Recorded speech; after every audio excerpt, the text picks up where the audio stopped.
একটি সুন্দরতম বিকেল উপভোগ করতে বেরিয়ে পড়লাম আমরা সবাই। দুপাশের দৃশ্য খুব সুন্দর, মনোমুগ্ধকর দৃশ্য। এটা আমাদের বাইপাস সড়ক। অনেকদিন পরেই বাইপাস সড়কে আসলাম আমরা, খুব ভালো লাগতেছিল। আমরা এখন আছি বিশ্বের সবচেয়ে বড় রাস্তাতে।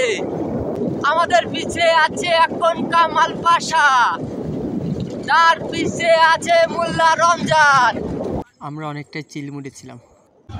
আমরা এখন এসেছি ময়ূরী আবাসিকে। অনেক লোক এই আবাসিকে, সপ্তাহে সবাই ঘুরতে আসে। সাপ্তাহিক ছুটি পেলেই সবাই চলে আসে ময়ূরী আবাসিকে। ময়ূরী আবাসিকে ঢোকার সময় দেখলাম ইয়ামা বাইকের একটি প্রোগ্রাম অনুষ্ঠিত হচ্ছে। আমাদের সঙ্গে আছে পানখোর মুন্না, আর আছে শামীম উসমান, আর আছে মাতাল, আছে পাশা মাতাল। আমাদের চিন্তা ভাবনাতে ছিল না যে আমরা ময়ূরী আবাসিকে যাব, কিন্তু হঠাৎ করে ভাবলাম সন্ধ্যা হয়ে গেছে, সেই জন্য আমরা ময়ূরী আবাসিকে ঢুকলাম। আমরা এখন আছি ময়ূরী আবাসিকে। এখানে দুপাশের পরিবেশটা অনেক সুন্দর, আপনারা দেখতে পাচ্ছেন না দুপাশে। আজ শুক্রবার, তাই অনেক মানুষের আনাগোনা এখানে চলতেই থাকে।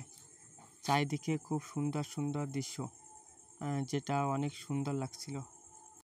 আমরা যারা খুলনার আশেপাশে বসবাস করি তারা হয়তোবা এই জায়গাটা অনেকেই চিনেন। আর যারা বাইকে করে আসবেন তারা অবশ্যই হেলমেট আনতে ভুলবেন না, নাহলে পুলিশের হাতে কট খেতে পারেন। আর আপনারা সবাই এখানে ফ্যামিলি নিয়ে ঘুরতে পারেন, খুব সুন্দর পরিবেশ। এখানকার আশেপাশে বাচ্চাদের জন্য খেলার অনেক জায়গাও রয়েছে।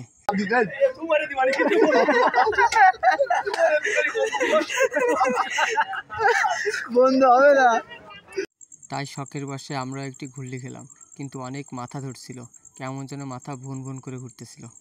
অনেক বাচ্চারা এখানে খেলাধুলা করতেছিল, আর বাচ্চাদের গার্জিয়ানরাও অনেকে এরকম দোল খাচ্ছিল আমাদের মতো করে। সন্ধ্যা নামার কারণে আমরা বেশিক্ষণ এখানে থাকতে পারি নাই। আমরা এখন বের হয়ে যাব ময়ূরী আবাসিক থেকে।